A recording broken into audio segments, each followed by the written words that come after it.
مولاي صل وسلم دائما أبدا على حبيبك خير الخلق كلهم. مولاي صل وسلم دائما أبدا على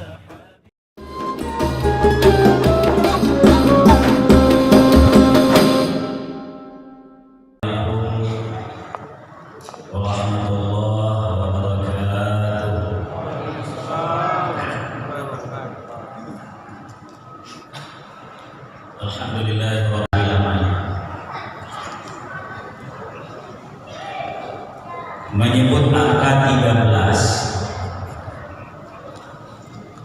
bukan hanya sekedar itu deret, tapi ada makna yang bisa kita petik, bahwa begitu mudah kita menjalani ibadah Allah, ringan bahkan nyaman. Yakinlah jamaah sekalian, akan beginilah kebersamaan kita dengan bulan itu, tidak terasa. Rasanya dulu lama kita ramai diskusi tentang awal Ramadan, tapi sekarang sudah malam 13. Apa maknanya ini? Kalau kita dengan nyaman menunaikan amalia Ramadan, di mana kita rela memindahkan waktu makan pagi ke jam 4 subuh, di mana saat itu kita berlapar, kita juga ikhlas meninggalkan atau menunda waktu makan siang yang rata-rata jam 1 ke jam 18, ringan saja, padahal kan tidak biasa bagi umumnya orang. Tapi nikmat saja ini saja. Tegasnya jamaah sekalian, begitulah kalau yang kita jalankan syariat Allah. Jadi kalau syariatnya Allah Subhanahu wa taala, Allah Maha Tahu, kasih kekuatan spirit dan kekuatan yang sesungguhnya kepada seluruh hamba. Kalau perintah seperti ini bukan syariat Allah, akan terasa. Mungkin ada yang bilang biar mana itu cair, THR. Tapi kalau yang ini hak dasar seluruh hamba. Tapi karena dia syariat Allah, enak dan tidak terasa. Itu besar. Karena memang Allah tegaskan rangkaian dari puasa itu, yuridullahu bikumul yusra. Memang seluruh syariat Allah itu menghendaki bagi kita kemudahan. Jamaah sekalian, ayat ini kalau bahasa Indonesia biasa yang baik sudah cukup kita paham. Allah menginginkan kemudahan bagi hamba-Nya. Tapi ada pesan dari ayat ini, masuk ayat yang sama. Wala yuridu bikumul usra. Sama sekali Allah tidak menghendaki kesulitan bagi kalian. Pesan dari puasa Ramadan dan seluruh ibadah yang kita amalkan, pinjam sifat Allah. Fahami amanah sekecil apapun yang kita emban, terutama yang bernuansa pelayanan umum, nikmati mempermudah sesama.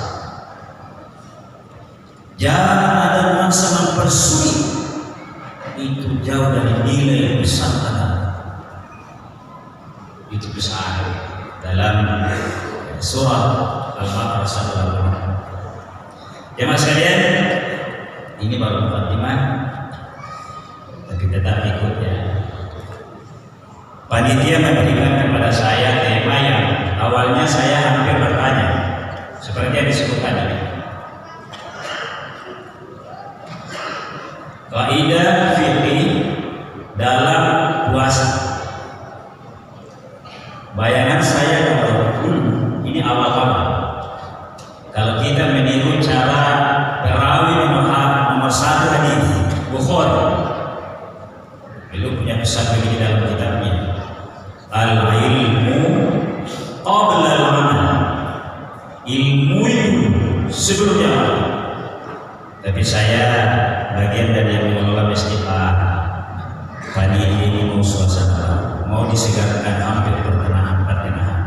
mungkin tema yang mirip sudah ada di awal, tapi saya akan lanjutkan saja. Kira-kira itu. Baik teman saya awali fikhu qabla amal. Ada ayat yang menarik teman saya. Sebelum kita hanya sekedar aturan fikih, karena sebenarnya sudah mafhum. Ada ayat pada surah Al-Hijr, ayat terakhir, ayat 99, menjiwai seluruh ibadah itu. Ayat itu saya sudah bacakan di awal tadi. Wa'bud rabbaka, sembah Tuhan,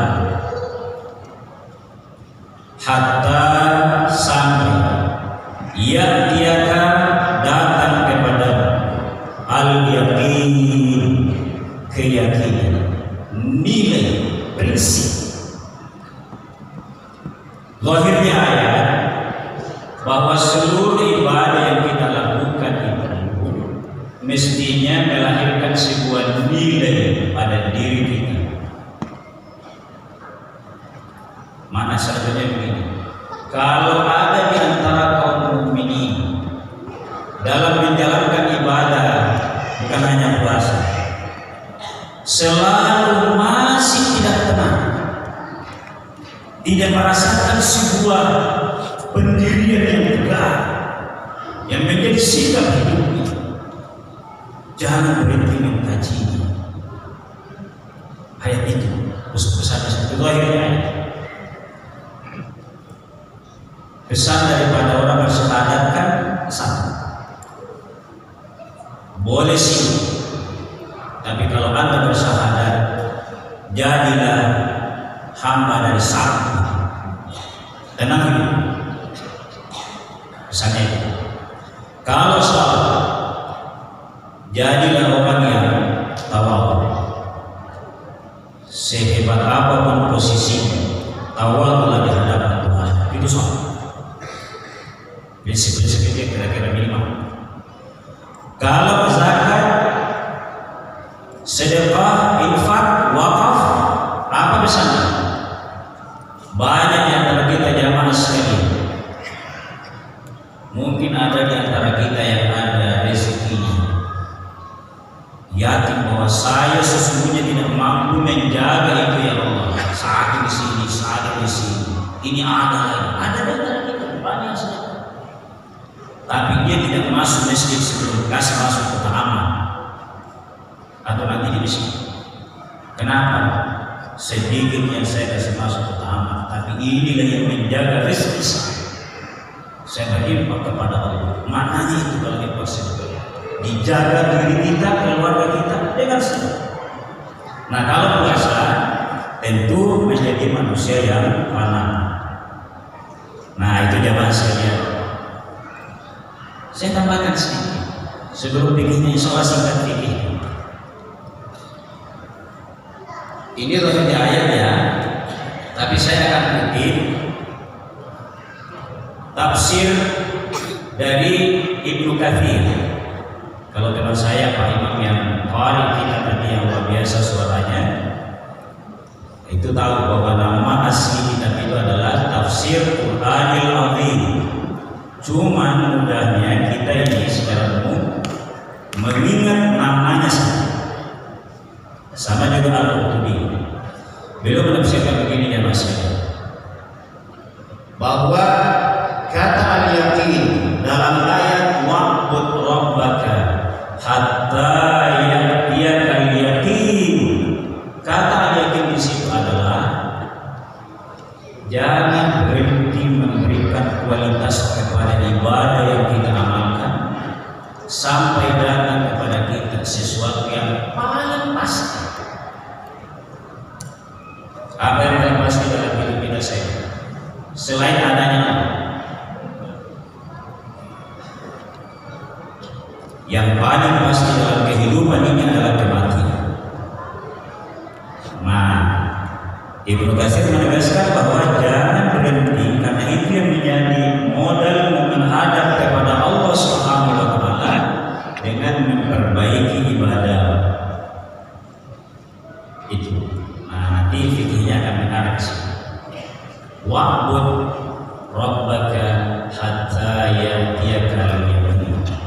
Nah, izin jamaah sekalian saya penuhi dasar pikirnya tentang fikih.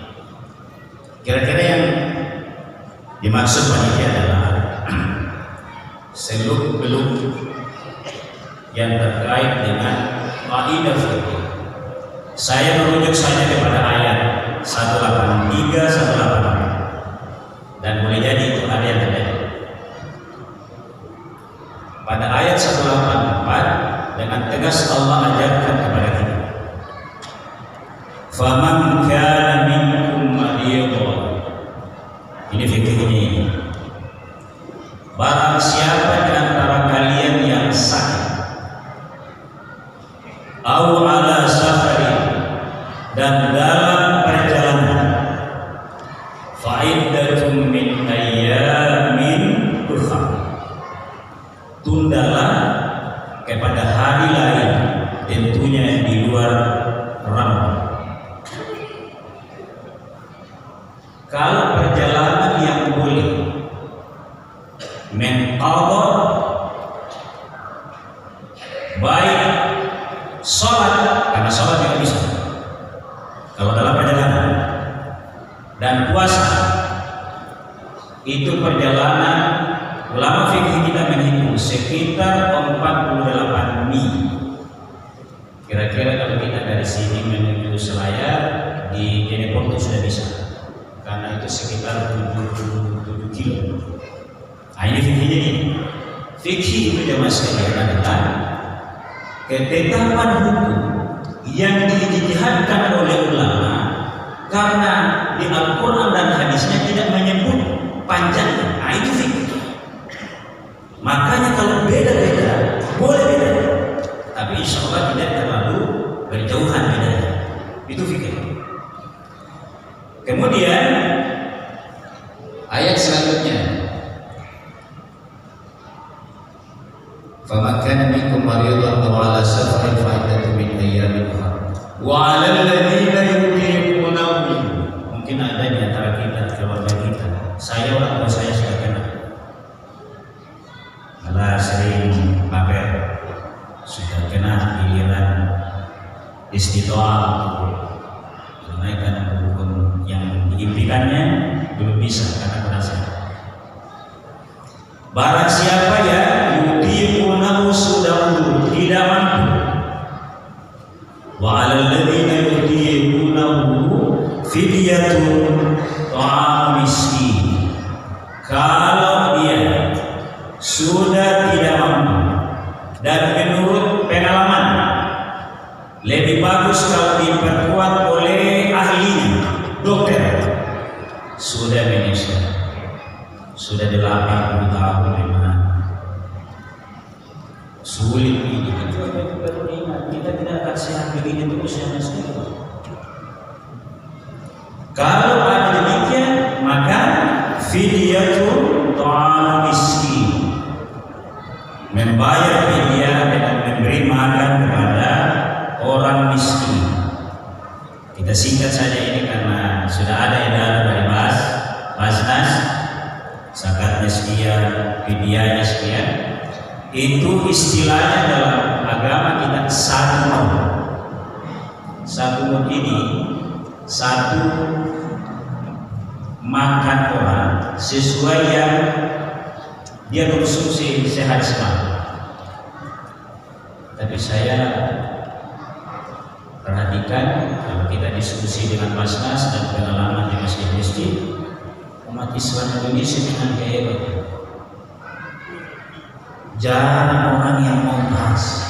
Itu juga mungkin kita dijaga oleh Allah dalam membayarkan fidyah orang tua atau keluarga kita yang sakit. Jarang orang yang hitung pas-pas, malah banyak yang senang kalau kasih itu. Ini juga sebuah modal ya kita bangsa Indonesia yang kita pertahankan. Wa 'alal ladzina yutiqunahu fidyatun ta'am miskin, masih fikir. Faman tatawwa khairan fa huwa khairul lahu. Tadi kalau ada yang ridho dia senang. Hai panitia tidak usah siapkan uang kecil. Faman tatawwa khairan. Tatawwu itu ibadah sunnah, melebihi dari yang wajib. Itu yang saya katakan banyak yang tadi. Fahuwa khairullah, itu lebih baik baginya. Yang fikih, tetapi wa antasumu khairul lakum in kuntum ta'lamun. Menariknya ayat. Tapi kalau kamu mau puasa masih lebih baik. Ustaz, nah ini tadi sudah tidak mampu. Bagaimana bisa sehat? Jamaah sekalian, ukuran sehat dan sakitnya orang yang rata-rata usia itu sudah umur macam-macam. Macam-macam. Ada orang yang sudah tidak mampu pindah dari tempatnya, tapi kuat puasa. Kenapa? Keimanannya jauh lebih tinggi. Dia merasa bahwa secara ilmu dari kiai saya, dari ulama saya, dari ayat saya sudah bisa pindah. Tapi dia bilang daripada saya ragu.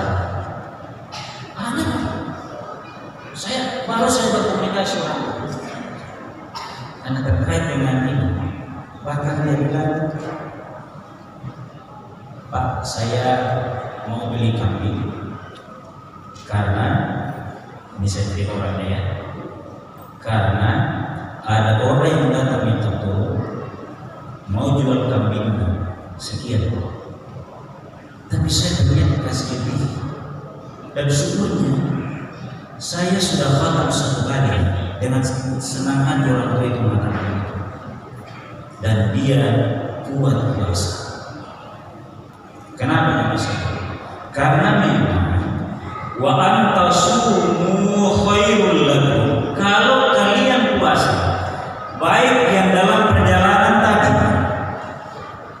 kita jalan, apalagi yang ada supirnya, sampai ke Bulukumba, sampai ke Selayar, wah tidak ada yang sulit. Dan saya juga kalau naik kota nanti tetapi aman, amin juga puasa itu, karena tidak ada masyarakat sekarang. Nah, antasumu khairul lakum, bahwa boleh secara hukum mengqadanya di hari lain boleh. Tapi Al-Quran menegaskan dan pasti ada hikmahnya bahwa kami tetap puasa jauh lebih baik. In kuntum ta'lamun, sekiranya kamu tahu. Ada hadis Nabi menegaskan sumu tasihhu, puasalah kalian, Anda akan sehat. Nah, ini yang saya katakan tadi, tetap bagus kita berkoordinasi kepada ahlinya, karena ada orang yang seperti ini kuat dia ibadah sudah dua. Kalau yang perjalanan itu sudah biasa, jangankan yang punya sopir ya, bahkan sopir yang pekerjaan itu sudah pulang balik menuju saja sudah ringan baginya. Itu kuat puasa itu. Wa antasumu khairul lakum, kalian berpuasa, ayat ini menegaskan masih jauh lebih baik. In kuntum ta'lamun, kalau kamu mengetahui. Nabi menafsirkan ayat ini, sumu tasihhu, puasalah kalian, insyaallah ada sehat. Ya mas kalian, kiranya intinya ada umum. Saya mau akhiri dengan satu ungkapan dari dalam kitab Ihya Ulumuddin, populer sekali. Dia adalah an-nasiyama kitawila, bahwa puasa itu salah wajah, tiga derajat. Shaumul umum, kita tahu ya ini. Shaumul khusus, kalau shaumul umum adalah kaful batni wal faraji anis syahawati, mampu memindahkan waktu makan dari jam 7 biasanya menjadi jam 4 subuh, mampu menunda juga makan siangnya ke maghrib. Tapi kalau bagi ini belum terlalu kuat meningkatkan la'allakum tattaqun. Yang bisa adalah ini juga sudah bisa, sudah hukum kewajiban. Yang lebih berkualitas lagi di atasnya, mampu kaful batni wal faraja 'an syahawati wa 'anil athami, hal-hal yang berpotensi dosa. Apa yang berpotensi dosa? Contohnya kita hitung kota aman, selesai buka HP, di dalamnya ada sesuatu yang berpotensi mengarah ke ghibah. Orang ini berpotensi atham ini. Ghibah ini menurunkan derajat puasa saya. Maka saya pakai ayat alladzina yastami'una al-qawla fayattabi'una ahsana. Karena saya puasa, saya akan sangat hati-hati. Saya mendengar ayat itu, tapi saya hanya mengikuti terbaiknya. Kemudian saum khusus. Ini lebih tinggi lagi dan tentu lebih sulit. Tapi tidak mustahil ada di antara jemaah mendapat hidayah Allah. Menurut Al-Ghazali dalam kitab Ihya Ulumuddin, saum khusus yakni dia menganggap puasanya kurang afdal kalau dalam hidupnya masih memikirkan selain Allah dan selain hari kemudian. Itu sulit ini, karena bagi kita kerja itu masih sangat ibadah. Gambaran berusaha seperti ini oleh Al-Ghazali sebenarnya gini. Kita mendengar dan menonton Indonesia luar Bahrain, akan ada orang yang sekian minggu beli tiket, begitu mau 8-10 jam baru bisa masuk stadion umum, asal tidak bawa alat tajam bisa masuk beli tiket.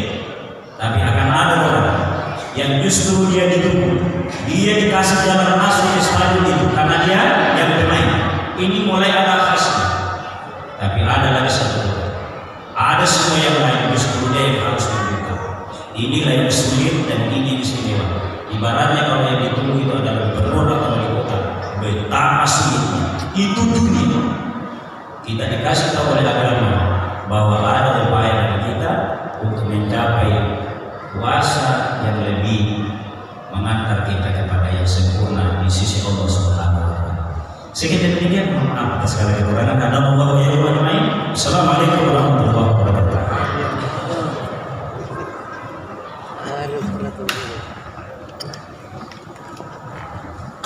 Cabut.